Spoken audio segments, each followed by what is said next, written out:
If we ever needed a reason to add to the just ever-growing list of ways that Biden and his administration are destroying America, this is one of them. So as I'm sure you've heard by now, the FBI raided Mar-a-Lago last week, almost 2 weeks ago, and I want to explain this in chronological order just because it'll make the most sense later.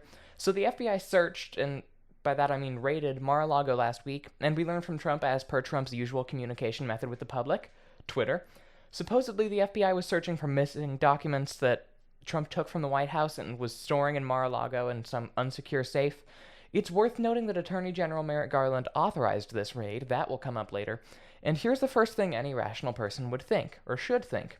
This destroys America. It destroys our norms, and it destroys our systems. Think about it. The current presidential administration authorized a raid against the former president before them.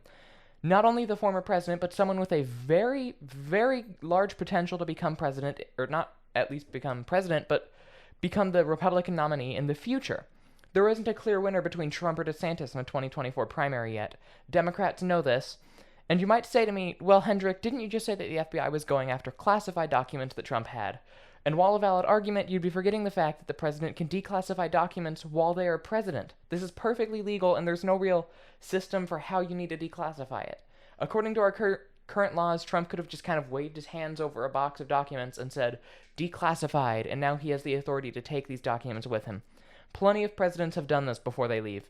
And of course, there could be some tricky legal maneuver that used to indict Trump based on shaky evidence the FBI wrongfully found. But here's the thing, the FBI didn't have this evidence going in. They found it when they came out, and whatever evidence they're talking about wasn't really what they were talking about in order to get a search warrant. And more to the point, again, Biden is using this to destroy America.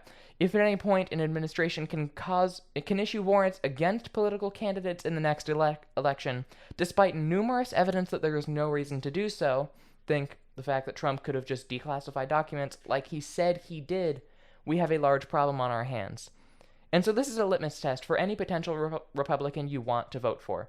If they do not explicitly state that they want the total restructuring, or much better, complete removal and abolishment of the FBI, do not vote for them. I don't care who they are. I don't care if it's going to be the next Republican for the presidency. They're not going to vote how you want them to if they don't think that this is bad.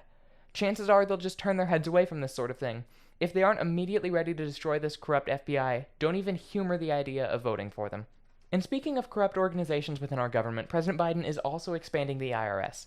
So Biden passed the Inflation Reduction Act, which is truly Orwellian, as it's really just a bunch of spending that will only throw gasoline on the fire called inflation. This bill allows for 87,000 more IRS agents. Most of this bill was not focused on reducing inflation. It was focused on climate and the IRS. So if you're a big fan of audits, here's the story for you. So IRS Commissioner Charles Rettig, well, these people have weird names, said this will absolutely not be used to target middle-class Americans. But let's take a look at that. First of all, as of 2021, the IRS employed roughly 79,000 agents. This more than doubles that. Second of all, let's take a look at where audits occur right now. Tell me if the IRS seems corrupt or not, just based on this map. This map shows where IRS audits occur most. The darker red, the more audits. Now let's compare that with a map of red and blue states. Seem weird? Yeah. Most of the states that get audited are already conservative states, and there are exceptions like California, but also California has a very, very large population. Seem weird? Yeah, it should. And these are states that make generally lower amounts of money. California, things like that. There are a few exceptions to this rule, but this is almost an exact map. So why should we trust, I'm just going to call him Charles, statement when they say that they won't target lower-class Americans when the IRS hasn't been able to resist targeting both conservatives and lower-class Americans, because those come hand in hand a lot of times, with the 80,000 agents they've already had. Second of all, remember what I told you about the FBI under Biden's governance, and how corrupt they've already become. If it seems like the IRS was targeting red states before, imagine what the 87,000 agents being paid by the Biden administration will do. So again I say, Biden is using every agency to target America itself. It's trying to target you. He's using the FBI to target potential candidates and in just regular races around the country. It seems like he could be using the IRS to target potential candidates all across this country who live in red states as well. And on that note, see you soon. Go get him.